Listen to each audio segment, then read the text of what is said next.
ঠিক এভাবেই আমাদের ফুড বিজনেস বাংলাদেশি বৌমার রান্নাঘরের প্রতিটি পদক্ষেপে দুজনে একত্রিত হয়ে পথ চলছি। ফুড বিজনেস শুরু করার ক্ষেত্রে কিছু নিয়মাবলী ও শর্তাবলী প্রযোজ্য। প্রথমেই ফুড লাইসেন্স ও ট্রেড লাইসেন্স তৈরি করতে হয়। তারপর একটি আইডেন্টি তৈরি করতে হয় যার মধ্যে দিয়ে বিজনেসটি পরিচিতি লাভ করবে। আর তার জন্য প্রয়োজন একটি সুন্দর স্ট্যাম্প।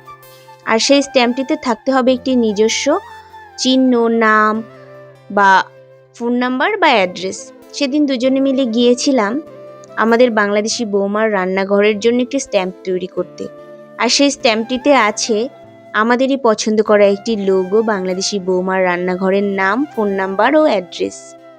নিজেরাই ডিজাইন করে নিয়ে গিয়েছিলাম, ওনারা শুধু সেট আপ করে স্ট্যাম্পটি তৈরি করে দিয়েছে। মাত্র আধ ঘন্টার মধ্যে আমরা দাঁড়িয়ে থেকেই তৈরি করে নিয়ে এসেছি।